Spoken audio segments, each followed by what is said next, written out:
React শিখেছো but bank অ্যাকাউন্টে কিছু নাই। ব্রো, এই প্রবলেম শুধু তোমার না, বাংলাদেশের বেশিরভাগ ডেভেলপারের। লেটস ফিক্স দ্যাট একদম ক্লিয়ার হবে। শুধু কোড শিখে কিছু হবে না। ইনকাম করার জন্য দুইটা এক্সট্রা স্কিল লাগবে। এক হচ্ছে ক্লায়েন্টের সাথে কথা বলার স্কিল, আর দুই হচ্ছে প্রবলেম বুঝে সলিউশন বানানোর স্কিল। রিয়াক্ট শিখলে তুমি ডেভেলপার, কিন্তু ইনকাম করতে হলে তোমাকে প্রবলেম সলভার হতে হবে। আমি আমার জীবনে 2,500-এর বেশি ইন্টারভিউ নিয়েছি ডেভেলপারদের, এবং বিগিনাররা সব থেকে বেশি যে ভুলটা করে সেটা হচ্ছে কোনো একটা টিউটোরিয়াল দেখে প্রজেক্ট বানিয়ে সেটা পোর্টফোলিওতে শোকেস করে। Don't do it, they know. Bro, তুমি কোডিং শিখতে পেরেছো মানে তুমি কেপেবল।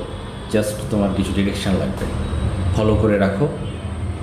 নেক্সট ভিডিওতে দেখাবো কীভাবে রিয়াক্ট এবং ভার্সেল ব্যবহার করে 5,000 টাকা দামের একটি ওয়েবসাইট বানানো যায়। Let's start small.